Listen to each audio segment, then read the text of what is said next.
Irmãos, nós estamos no domingo da Páscoa e nós já vimos o quanto essa data é especial. Por isso, nesse momento agora nós vamos estar pensando mais profundamente sobre aquilo que Jesus conquistou pelas nossas vidas na cruz do Calvário, sua paixão, morte e ressurreição. É tão importante isso para a igreja, irmãos, e nós precisamos sempre trazer essas verdades à memória. A razão da nossa fé. Por que nós somos igreja? Por que nós nos reunimos nesse ambiente que a gente chama igreja? Por que a gente frequenta um ambiente desses que a gente chama de igreja? Porque se nós nos distrairmos no propósito fundamental de sermos a igreja, nós podemos ter expectativas incorretas. Nós podemos investir muito em expectativas periféricas que não são centrais da fé cristã. Muitas pessoas podem estar dentro das igrejas hoje, buscando algumas coisas que nunca vão encontrar porque não são promessas da palavra de Deus. São invenções distorcidas do homem. Muitas pessoas podem estar há tanto tempo frequentando as igrejas e ainda não está muito sabendo por que está na igreja. Por isso a valorização desse momento, a valorização da ceia do Senhor, que muitas pessoas negligenciam a ceia do Senhor e não sabem porque estão doentes espiritualmente. É tão sério que nós vamos trazer à memória esta manhã, trazer à memória, relembrar coisas que o Espírito Santo já tratou na nossa vida e que às vezes a gente olha tanto a periferia que esquece do porquê nós somos igreja. Nós somos igreja porque um dia o Senhor nos amou tanto que enviou Jesus Cristo para pagar um alto preço para comprar a minha vida e a sua vida, para que cada um aqui esteja eternamente com Ele. É sobre isso que nós vamos falar esta manhã, que nós vamos cantar esta manhã, que nós vamos encenar esta manhã, e que você tenha um espírito quebrantado, um espírito humilde, um espírito manso, que é aquele que consegue ouvir aquilo que o Espírito Santo diz à igreja, em cada detalhe, em cada canção, em cada encenação, em cada texto bíblico, em cada oração. Abre o teu coração, para que você possa receber o que o Senhor deseja nos tratar neste domingo de Páscoa. Eu quero começar com vocês, lendo Lucas, capítulo 9 e verso 22. Lucas, capítulo 9 e verso 22. Que diz assim: E disse: É necessário que o Filho do Homem sofra muitas coisas e seja rejeitado pelos líderes religiosos, pelos chefes dos sacerdotes e pelos mestres da lei, seja morto e ressuscite no terceiro dia. Irmãos, é importante nós entendermos que quem diz isso é o próprio Senhor Jesus em vida, antes de enfrentar a morte e a ressurreição. Então aqui nós já conseguimos ver que Jesus Cristo já sabia exatamente o que iria acontecer com ele, que ele iria ter que enfrentar o que estava estabelecido pela religião, que ele iria enfrentar a oposição desses homens religiosos, e que a forma que eles entendiam, né, a vida, eles iam levar Jesus ao julgamento falso até a morte de cruz, e que ele iria ressuscitar no terceiro dia. Tudo isso daqui estava muito claro na cabeça de Jesus. Então Jesus, ele nunca foi pego de surpresa, não foi, traíram Jesus e ele não sabia de nada e caiu de gaiato naquela arapuca que armaram para ele. Não, ele já sabia exatamente o que iria acontecer. A Bíblia diz que ele já sabia até quem iria o trair. Havia muita clareza naquilo que Jesus estava fazendo. Isso é importante, irmãos, para a gente entender que Jesus, ele não foi uma vítima de circunstâncias humanas. Ninguém poderia obrigá-lo a fazer o que ele fez. Não teria força na religião judaica ou na autoridade do exército romano. Não existia qualquer força humana que pudesse fazer Jesus passar porque ele teve que passar. Ele passou porque ele escolheu passar, porque ele ama cada um de nós. Isso precisa ficar claro, porque senão a gente entra numa onda na Páscoa de ficar com pena de Jesus, com dó de Jesus, porque ele sofreu, porque ele foi machucado, e tudo isso é real, mas a gente tem que olhar acima disso, que ele enfrentou tudo isso conscientemente, sabendo detalhe por detalhe o que iria acontecer, porque ele nos ama. Ele falou, pode vir o que vier, por amor, ele estava disposto a enfrentar tudo isso. Jesus nunca foi pego de surpresa por aquilo que ele fez. Esse entendimento tem que ficar claro nas nossas vidas. Quando João Batista viu Jesus, João Batista estava batizando as pessoas para o arrependimento. Quando ele vê Jesus, ali no capítulo 1 do Evangelho de João, no verso 29, no dia seguinte, João viu Jesus aproximando-se e disse, vejam, é o Cordeiro de Deus que tira o pecado do mundo. João Batista olha para Jesus e fala, vejam, aquele é o Cordeiro de Deus que tira o pecado do mundo.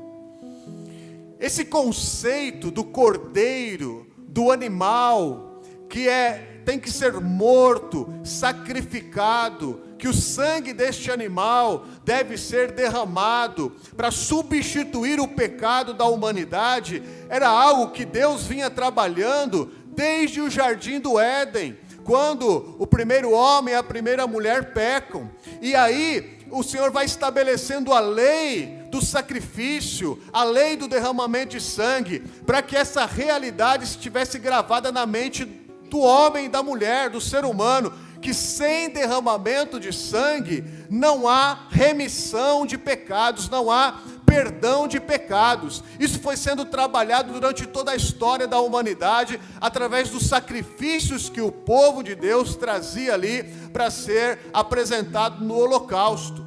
Então, quando João Batista fala, esse homem que está ali, Jesus Cristo, ele é o Cordeiro de Deus, que vai ser sacrificado para tirar todo o pecado da humanidade. Isso vai ampliando a nossa visão e mostrando que esse projeto de Deus, esse plano de salvação, ele vem muito antes dos dias de Jesus, mas vem desde o início da história da humanidade. Deus já estava disposto. Jesus é o Cordeiro de Deus que foi morto antes da fundação do mundo.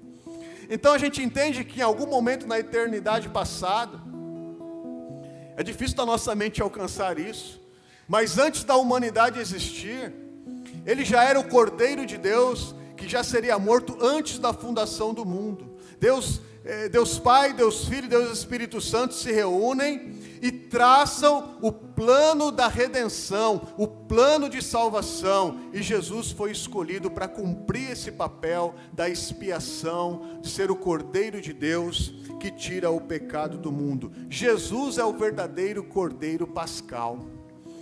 Quando o povo sai do Egito, quando Moisés aí, talvez você não leia a Bíblia, mas talvez você tenha assistido a novela aí de Moisés, que passa lá na Record. Quando o povo sai do Egito, no tempo do Êxodo, ali é estabelecida a Páscoa judaica. Deus já estava querendo marcar ali um princípio, irmãos, muito poderoso, de que era necessário que o sangue do Cordeiro fosse derramado, para que houvesse vida, e em todas as casas que o sangue foi aspergido, a vida foi sustentada. Somente aquele que tem a vida aspergida pelo sangue do verdadeiro Cordeiro é que tem a vida preservada. E em toda a história, Jesus, quando ele vem, ele poderia ter morrido em um outro período.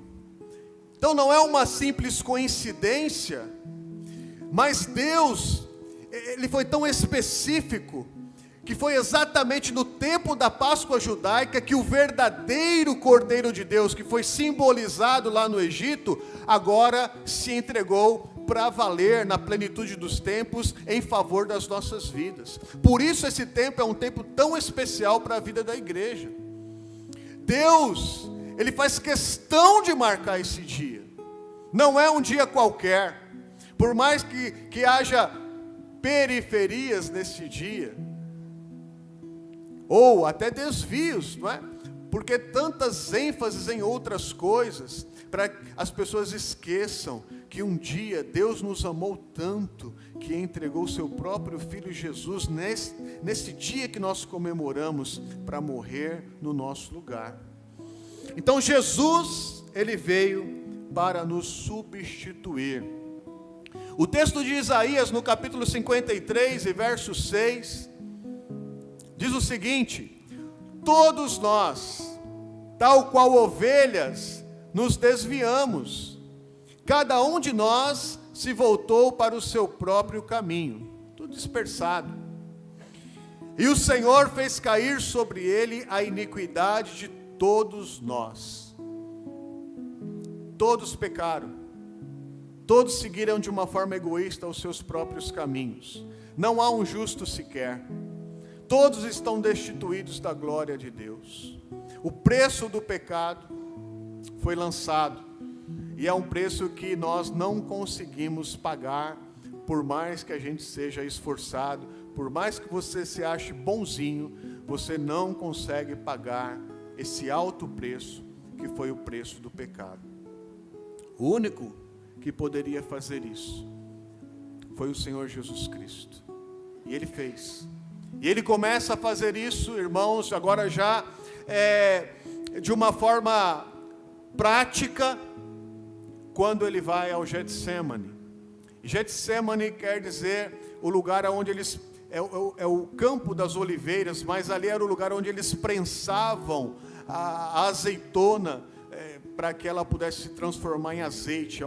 Era um momento histórico de extrema pressão que Jesus estava vivendo ali. E a Bíblia diz que todo o pecado, olha o que nós lemos aqui em Isaías 53, 6, séculos antes, Isaías já profetizava a respeito do que iria acontecer. O Senhor fez cair sobre ele, sobre Jesus, a iniquidade de todos. Naquele momento do Getsemane, Jesus começa a viver o momento da sua entrega, da sua paixão. E naquele momento do Getsemane, ele recebe todo o pecado da humanidade, todo o pecado passado, todo o pecado presente e todo o pecado futuro, desde o primeiro pecado até o último pecado da humanidade. Tudo isso foi lançado sobre as costas de Jesus no jardim do Getsemane. A pressão sobre Jesus foi muito grande. Irmãos, o Santo de Israel, Jesus Cristo, aquele que não conheceu o pecado, agora recebe sobre ele todo o peso do pecado. É difícil da gente imaginar, irmãos, mas entenda: Jesus santo, Jesus sem pecado, Jesus que na mente dele nunca passou um pensamento de pecado. Olha como é difícil a humanidade entender isso, a gente entender isso. Nunca passou um pensamento na cabeça de Jesus que era pecado. Nunca Jesus teve um sentimento dentro dele de pecado. É difícil a gente imaginar isso. mas nunca o pecado havia entrado em Jesus. Ele era santo, santo, santo, santo, mesmo estando diante de uma situação caótica que ele viveu ali, mas ele se manteve puro, santo, separado para Deus. E agora, o Santo de Israel recebe todo o peso do pecado da humanidade sobre a tua vida. O meu pecado, aqueles que eu já cometi, aqueles que eu vou cometer, foram lançados sobre ele. Esse peso foi tão grande, que nesse momento da história, o corpo de Jesus entra num colapso físico tão cruel, que a Bíblia diz que ele começa a transpirar gotas de sangue. Estava falando com as crianças hoje, essa semana, celebrei a Páscoa com todas as crianças do nosso colégio, pudemos abençoar ali, cada uma, os irmãos, né, que estiveram ali presentes, o pastor Rubens estava comigo. Um momento tão especial, e eu dizendo, né, enquanto o sangue está dentro do nosso corpo, é o lugar que é para ele ficar, né, que está tudo bem. Mas quando esse sangue vem para fora, é porque alguma coisa errada está acontecendo. É dor, é sofrimento. E a pressão foi tão grande que os poros de Jesus estouraram as veias ali, e o sangue jorrou pelo corpo de Jesus, junto com o suor. E foram as primeiras gotas que o Santo de Israel derramou sobre a terra. Nessa intensidade daquilo que ele estava recebendo. Tanto é que ele diz: Senhor, se for possível, afasta de mim esse cálice. Ele não fala: Senhor, se for possível, me desvia do caminho da cruz. Não. Mas esse cálice amargo do pecado, o santo receber pecado por minha causa, pela sua causa, esse foi o preço amargo que Jesus teve que pagar, num sacrifício definitivo pelas nossas vidas. Por isso que quando nós incorremos, conhecendo toda essa verdade, quando nós incorremos nas práticas da velha vida, é como se nós estivéssemos expondo novamente Jesus ao ridículo, como se dissesse: ah lá, ó, você fez isso aí por eles, e olha como que eles estão. É muito sério o que Jesus carregou nas suas costas, no seu corpo, ali na cruz do Calvário. Jesus, ele precisou beber o cálice amargo do pecado para que nós pudéssemos ter salvação. Porque ele nos ama, ele estava disposto a carregar o preço da cruz. Desde a eternidade passada, no momento da história da humanidade, Jesus, Deus Pai, Deus Espírito Santo, decidiram nos amar.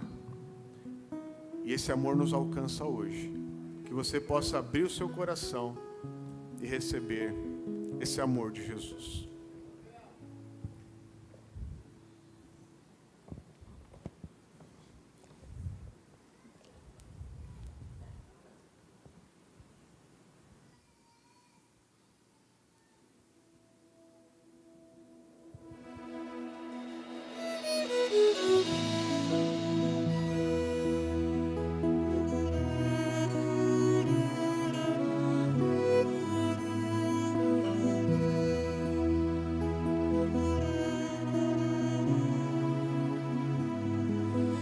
Estava lá no céu, junto com os anjos, no trono de glória.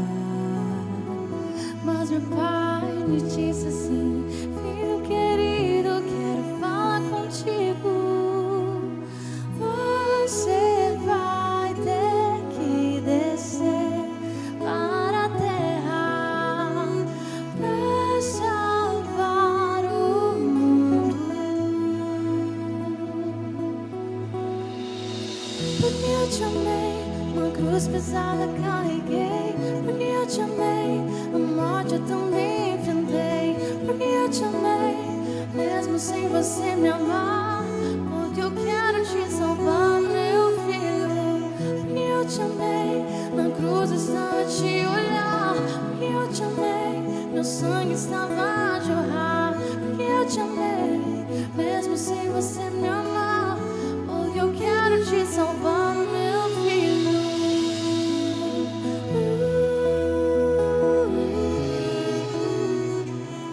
Meu filho.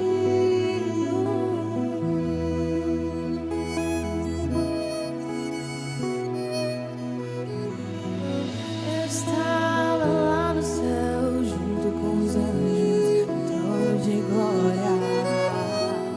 Mas meu pai me disse assim: filho querido, eu quero falar contigo.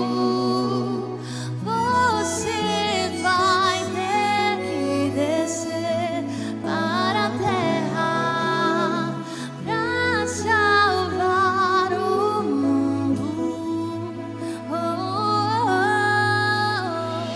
Porque eu te amei, uma cruz pesada carreguei. Porque eu te amei, a morte eu também enfrentei. Porque eu te amei, mesmo sem você me amar. Porque eu quero te salvar, meu filho. Porque eu te amei, na cruz estava a te olhar. Porque eu te amei, meu sangue estava a jorrar. Porque eu te amei, mesmo sem você me amar. Porque eu quero te salvar, meu filho. Sou o Cordeiro Santo que desceu do céu. Eu sou o inocente que se fez réu. Tira sua culpa e coloca em mim. Carrega os seus pecados, vou até o fim. Por você eu me entrego numa cruz. Sou o caminho, a verdade, eu sou Jesus. Por você eu me entrego numa cruz. Sou o caminho, a verdade, eu sou Jesus. Porque eu te amei, a cruz pesada carreguei. Porque eu te amei, a morte eu também enfrentei. Porque eu te amei, mesmo sem você me amar. Porque eu quero te salvar, meu filho. Eu te amei.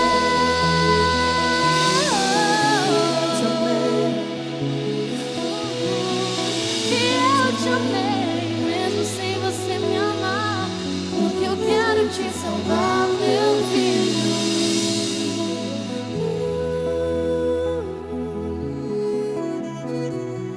Meu filho.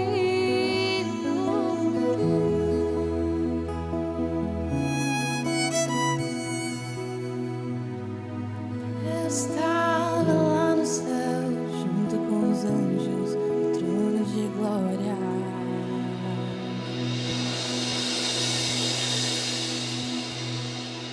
O profeta Isaías, ele já dizia a respeito desse momento em que Jesus teria que enfrentar as falsas acusações. Em Isaías 53:7, séculos antes de Jesus se entregar na cruz, o profeta já alertava: ele foi oprimido e afligido, e, contudo, não abriu a sua boca. Como um cordeiro foi levado para o matadouro, e como uma ovelha que diante de seus tosqueadores fica calada, ele não abriu a sua boca. Jesus suportou as falsas acusações. Tudo aquilo que falavam contra ele eram mentiras, injúrias, falsidades. Ele, sendo Deus, criador e sustentador de todas as coisas, sendo o Verbo que se fez gente, sabia que nele não havia acusação alguma, que nele não havia erro algum, mas ele decidiu se calar. Mais uma vez, irmãos, nós vemos o quanto ele nos amou, o quanto ele suportou o flagelo, o quanto ele suportou as mentiras, o quanto ele teve que suportar tudo aquilo que foi levado até ele, ele suportou calado, em silêncio, como uma ovelha que está indo para o matadouro, sabendo que aquele era o seu destino. Ele se calou. Jesus não se defendeu, não abriu a sua boca, ele era inocente. E ele resistiu calado às falsas acusações. Quem eram os religiosos para acusá-lo? Quem eram os romanos para acusá-lo? Quem era o povo para acusá-lo? Jesus não se defendeu, porque ele sabia que ele tinha que ir para esse caminho. Não havia outra solução, não havia um outro caminho. Ele precisava pagar esse preço. Ele não estava indo para a cruz por nenhuma daquelas acusações, mas ele estava indo para a cruz para substituir a condenação do pecado que estava sobre a minha vida e sobre a sua vida. Jesus, ele recebeu essas acusações para nos livrar da culpa e da acusação que nos cabia. O texto de Romanos, no capítulo 8, verso 1, a partir do verso 1 até o verso 4, eu quero ler aqui, diz o seguinte: portanto, agora já não há condenação para os que estão em Cristo Jesus. Porque por meio de Cristo Jesus, a lei do Espírito de vida me libertou da lei do pecado e da morte. Porque aquilo que a lei fora incapaz de fazer, por estar enfraquecida pela carne, Deus o fez, enviando o seu próprio Filho, à semelhança de homem pecador, como oferta pelo pecado, e assim condenou o pecado na carne, a fim de que as justas exigências da lei fossem plenamente satisfeitas em nós, que não vivemos segundo a carne, mas segundo o Espírito. A lei, ela não foi suficiente para gerar salvação. A lei de Israel, a lei do Antigo Testamento. A suficiência da lei foi apenas para que apontasse uma realidade de que todos pecaram e estão afastados da glória de Deus. A lei, ela dava o diagnóstico da doença, mas ela não trazia a cura. Ela não tinha força suficiente para nos livrar da condenação do pecado e da morte. Jesus era um ficha limpa. Jesus não tinha acusação sobre a sua vida. Mas nós, irmãos, sabemos o tamanho da nossa capivara, nós sabemos o tamanho da lista de condenação e de pecado que está sobre a nossa vida, desde que nós tivemos uma consciência de vida até os dias de hoje. Nós sabemos que essa acusação, ela é verdadeira, ela é real. Nós temos uma acusação verdadeira sobre as nossas vidas. E essa acusação, ela está pregada lá, diante do acusador, e o principal acusador é o diabo, é Satanás. Ele é conhecido como o acusador dos nossos irmãos. E aquele que não está em Jesus Cristo, que acha que é bom o suficiente, um dia ele vai se encontrar com Deus e vai ter que justificar essa lista de pecado da sua vida e da sua história. Não vai ter solução, não vai ter escape, porque é o único caminho. Por isso que Jesus é o único caminho. Ele é o único que pode pegar essa lista da minha vida, rasgar essa lista e dizer: eu paguei o preço pela vida do Marcelo. Eu sei que existe uma lista aqui de erros, de pecado que o Marcelo cometeu, mas eu já paguei esse preço na cruz do Calvário. Por isso nenhuma acusação pode ser feita para aqueles que estão em Cristo Jesus, que não vivem segundo a carne, querendo se auto-justificar, mas que vivem segundo o Espírito de Deus. Jesus fez isso pelas nossas vidas, por isso ele suportou a cruz, por isso ele suportou a acusação, por isso ele ficou calado, por isso ele foi pregado na cruz. Não foi o prego que segurou, mas foi porque ele sabia que precisava passar por aquele flagelo, para que o meu nome pudesse ser limpo. Queridos, hoje quando vier uma acusação. Para aqueles que estão em Cristo Jesus, a gente tem que fechar os ouvidos para essa acusação, porque o que o diabo quer agora é roubar, matar e destruir, quer retalhar, quer tirar a gente da posição que Cristo já conquistou na cruz do Calvário em favor das nossas vidas, quer trazer uma deformidade espiritual para as nossas vidas. A gente não pode aceitar essas palavras. Nós somos aquilo que a Bíblia diz que nós somos, e a Bíblia diz que toda a sentença de acusação, ela foi resolvida na cruz do Calvário por Cristo Jesus, e a minha vida tem que estar pautada nisso. Eu preciso estar nessa verdade, porque se eu não estiver nessa verdade, um dia eu vou ter que, diante de Deus, falar, tá aqui minha vida, Senhor, e você vai ter que tentar se justificar sozinho. Quantas pessoas vão chegar lá e falar, Senhor, no seu nome, eu fui tão periférico, no seu nome eu expulsei demônio, no seu nome eu fiz milagre e maravilha, no seu nome, Senhor, eu comprei minha casa e meu carro, no seu nome, Senhor, eu tive um casamento joia, no seu nome, Senhor, eu tive um título, no seu nome, eu fiz tanta coisa lá naquela igreja. Jesus pode dizer, eu não te conheço, eu não te conheço.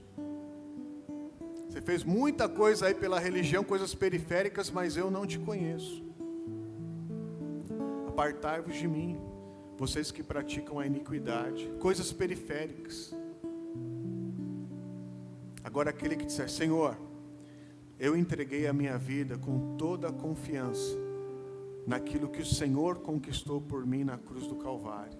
No seu nome, Senhor, eu entreguei a minha vida. E Ele vai dizer, eu te conheço, meu amado. Você anda comigo. Eu sei o seu nome. Eu te chamo pelo nome. Você é ovelha do meu pastoreio. A gente anda junto. Você conversa comigo todo dia. Você está sempre comigo. Pode vir, você tem lugar aqui na minha casa. O que é central, não é religião isso. Se você estiver numa religião, Jesus pode dizer, eu não te conheço. Você está se auto-justificando nessa religião. Por isso, eu preciso entender, a minha única esperança é o único caminho. E esse caminho é Jesus Cristo. Jesus libertou você do poder do acusador através do milagre da cruz. Para aqueles que estão na cruz, o diabo não pode mais apontar o dedo e falar, ó, esse camarada é isso, essa mulher é aquilo. Jesus vai falar, não, ó, a ficha dele está branquinha aqui, porque eu lavei. Meu sangue lavou essa ficha. Esse entendimento que gera salvação em nossas vidas. Jesus nos ama tanto, irmãos, que eu creio que Ele faria tudo novamente se assim fosse necessário. Não é necessário, porque o sacrifício do Senhor é totalmente suficiente para as nossas vidas. Mas Ele nos ama tanto, e Ele sempre nos dá uma nova chance. Ele não vai morrer de novo na cruz do Calvário, mas quem sabe essa manhã é uma manhã que está trazendo algumas verdades no seu coração. E às vezes você está batalhando por causas periféricas e está esquecendo de pregar um Jesus que salva, um Jesus Salvador, de se entregar a esse Jesus Salvador. Novamente Jesus está dizendo, eu te amo, eu amo a tua vida, e o meu sacrifício é para que você receba a vida eterna.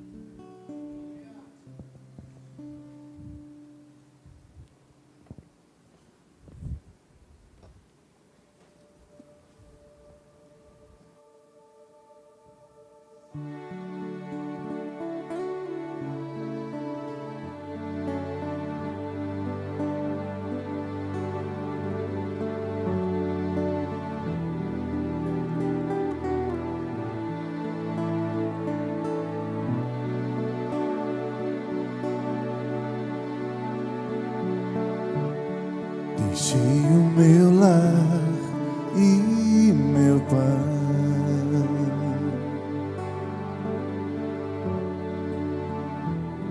deixei minha glória, por ti.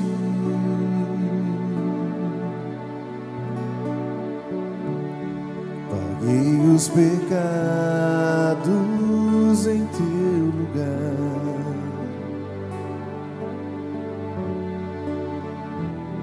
Verti o meu sangue pra te salvar. Deixei o meu lar e meu pai.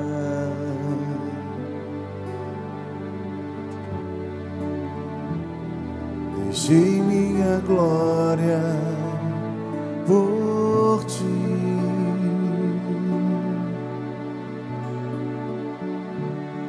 Paguei os pecados em teu lugar.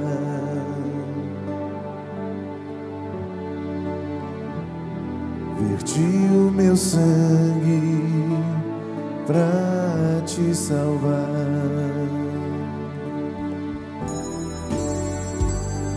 Amada minha,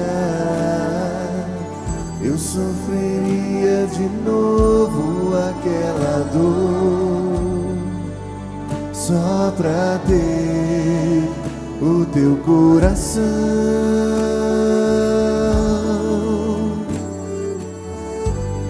Amada minha, eu morreria de novo naquela cruz, se preciso fosse, pelo teu amor.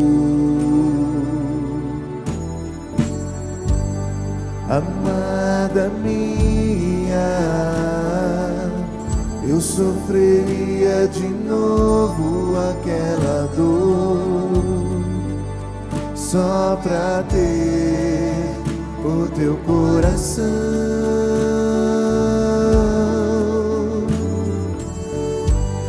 Amada minha, eu morreria de novo naquela cruz, se preciso fosse, pelo teu amor.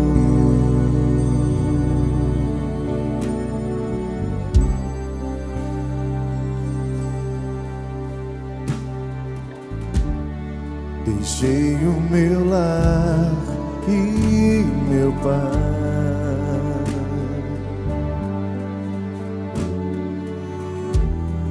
Deixei minha glória por ti.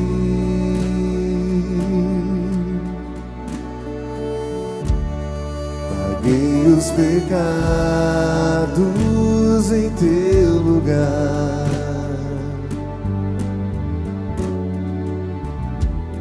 Verti o meu sangue pra te salvar.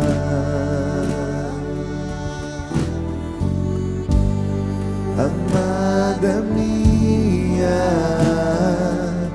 eu sofreria de novo aquela dor só pra ter o teu coração.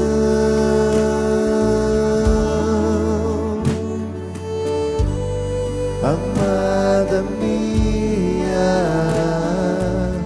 eu morreria de novo naquela cruz, se preciso fosse, pelo teu amor.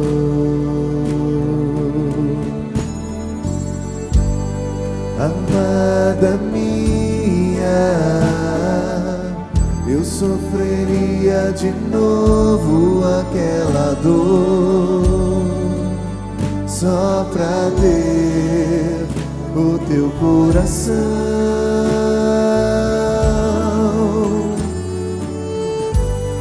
Amada minha, eu morreria de novo naquela cruz, se preciso fosse, pelo teu amor.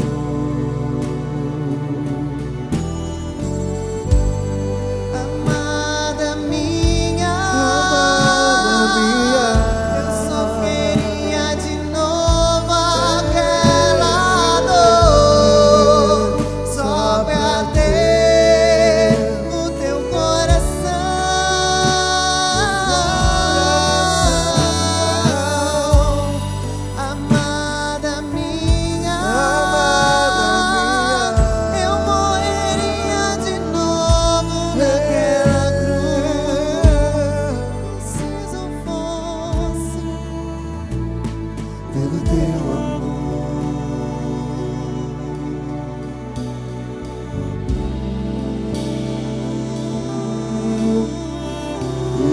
teu amor,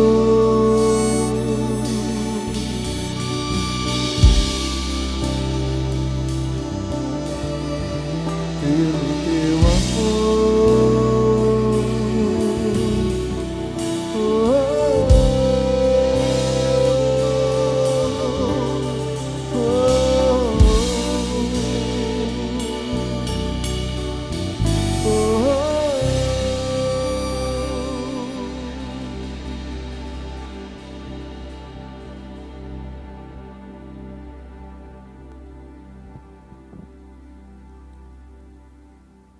É necessário uma resposta diante deste amor. Não há preço que possa pagar. Nós não temos esta condição de comprar. Mas é requerido uma resposta das nossas vidas. Algo precisa acontecer. Nós não podemos ficar apenas com a mensagem histórica de que Jesus morreu e ressuscitou. Essa mensagem ela tem que gerar algo na minha vida. Nós não podemos nesse momento da Páscoa apenas ficar com um sentimento de peso, de dor, de sofrimento e de ter dó de Jesus. Jesus não merece, não é essa a resposta. Foi por isso que o Cordeiro de Deus morreu antes da fundação do mundo. A resposta é outra. A resposta é nascer de novo. A resposta é levar a nossa própria vida para a cruz. É morrer a sua morte para que Ele possa viver em nossas vidas.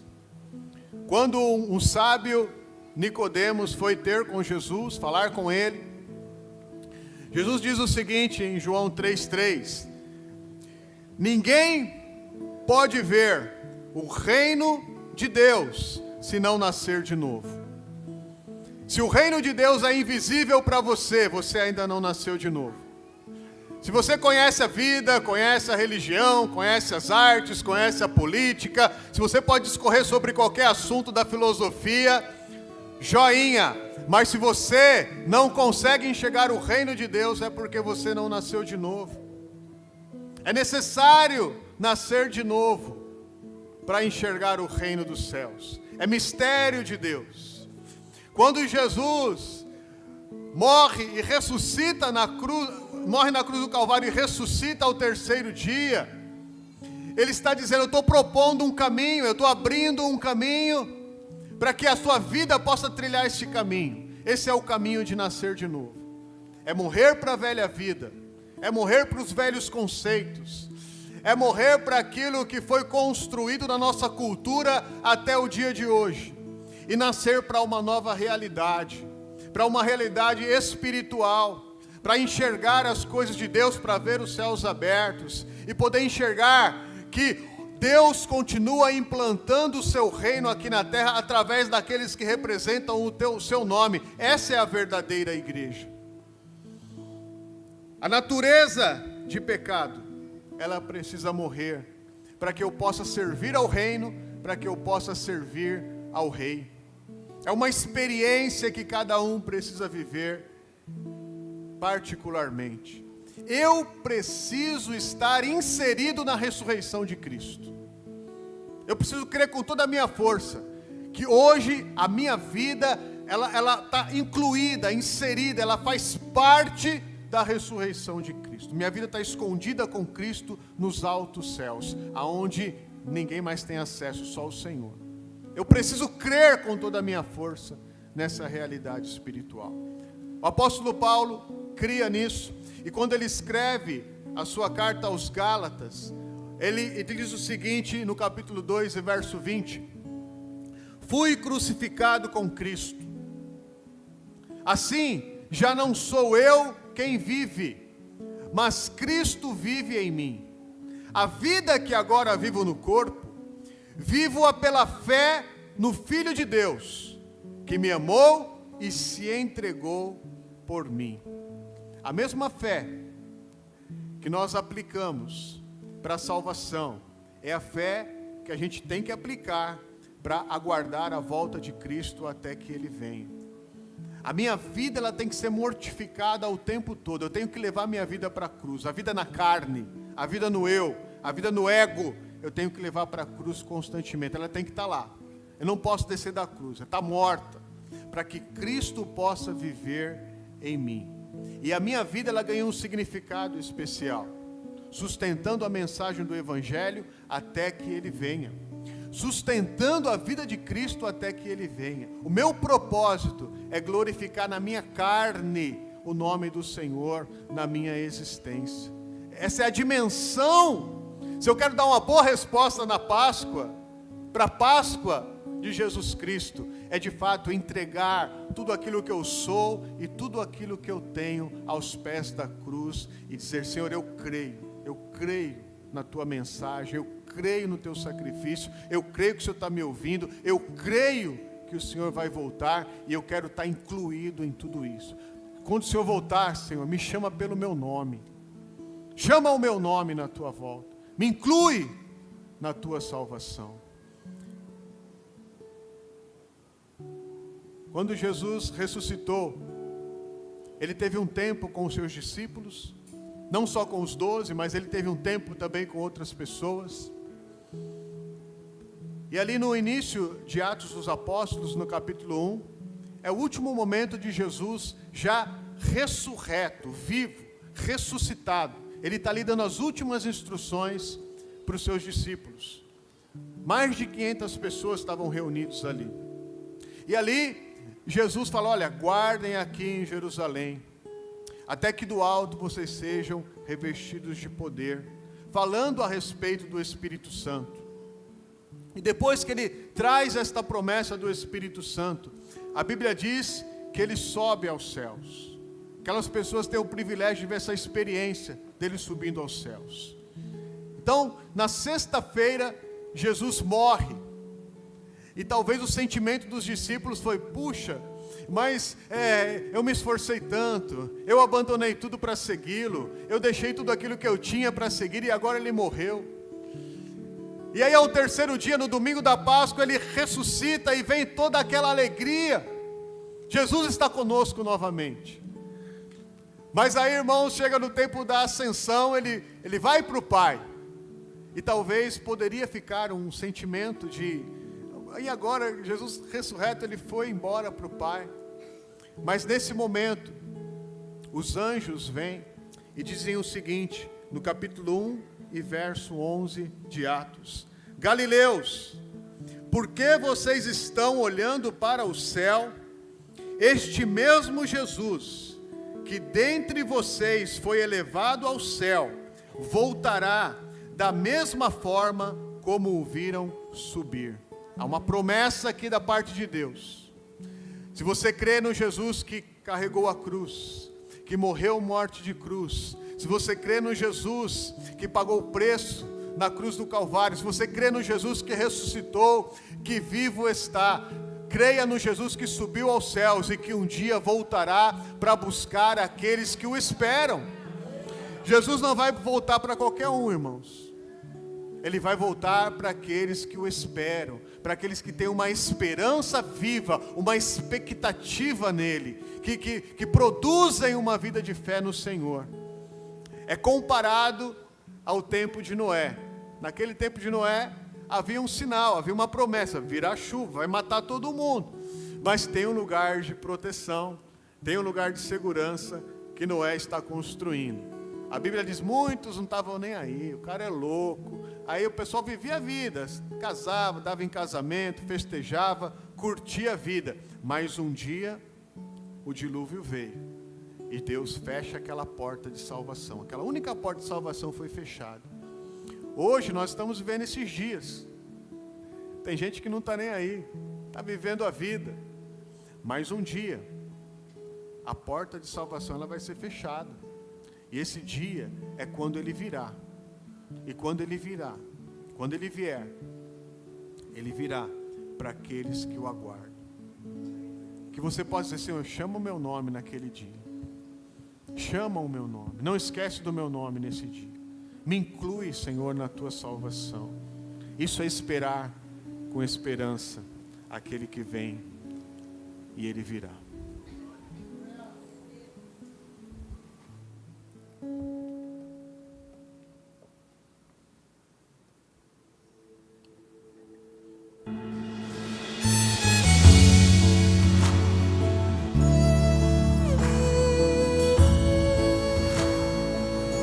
Você pode ficar em pé nessa hora.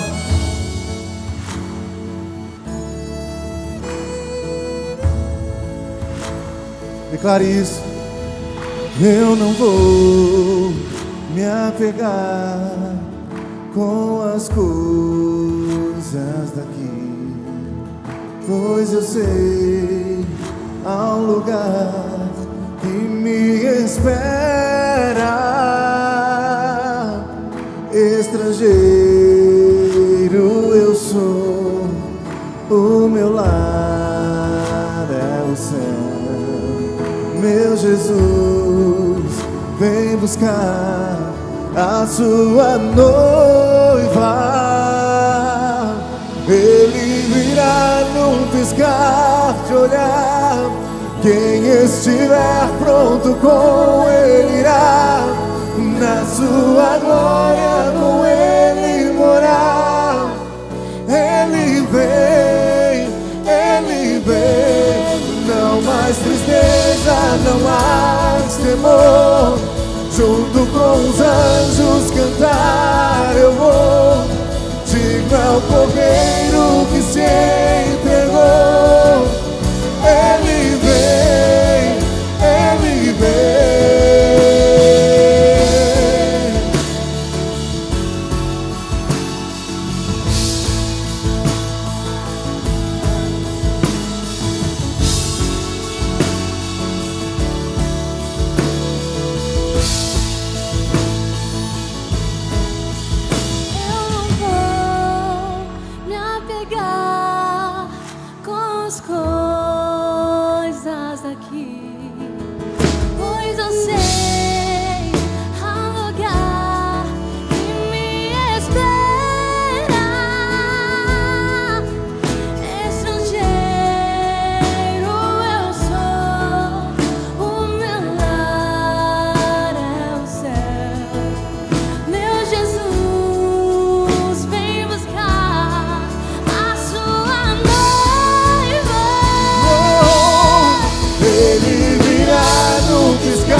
Com ele irá na sua glória com ele morar. Ele vem, não mais tristeza, não mais temor. Junto com os anjos cantar eu vou. Digno é o cordeiro que se entregou. Ele vem.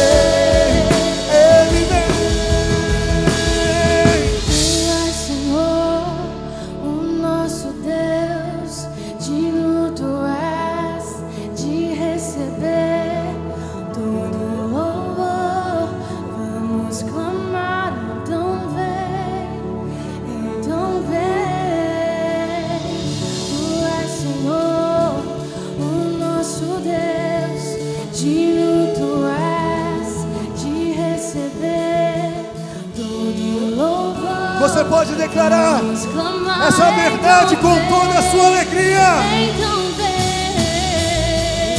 Tu és Senhor, o nosso Deus, digno tu és de receber todo louvor.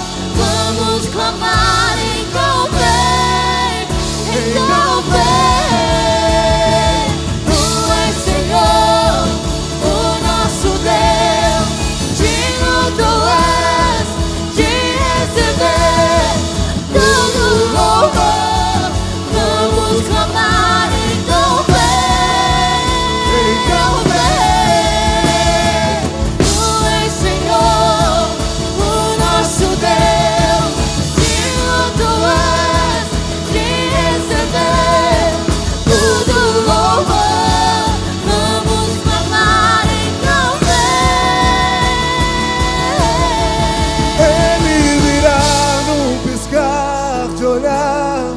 Quem estiver pronto com ele irá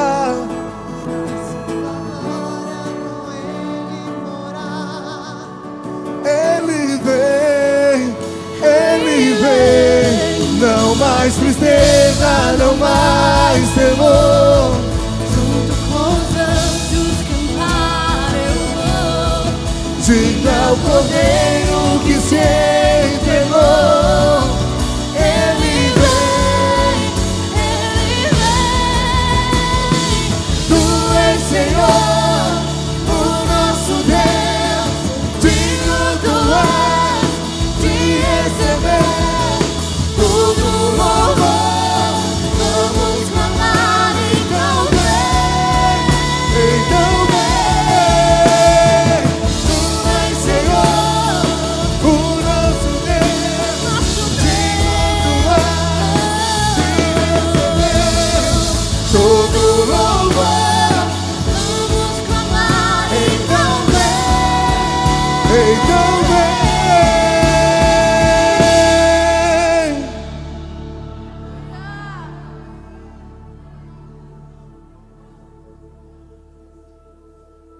O rei está voltando.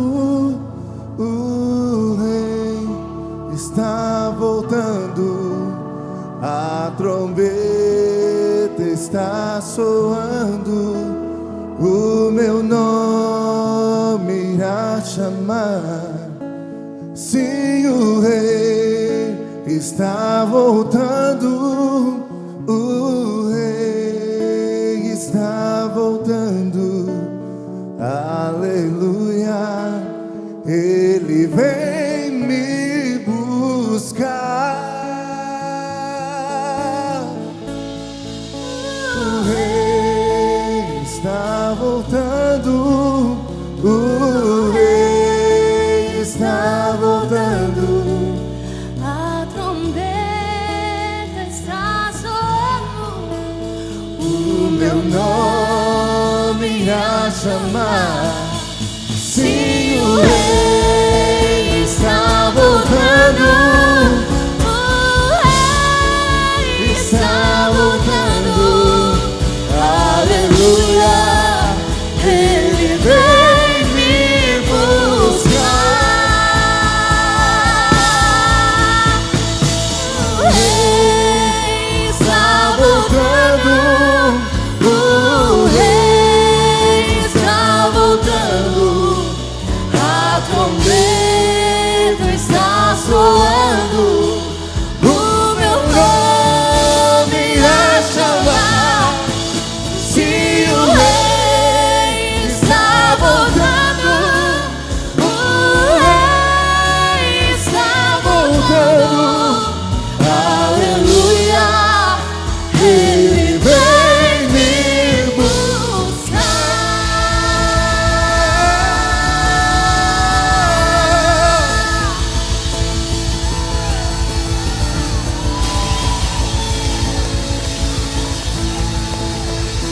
Aleluia, aleluia, aleluia.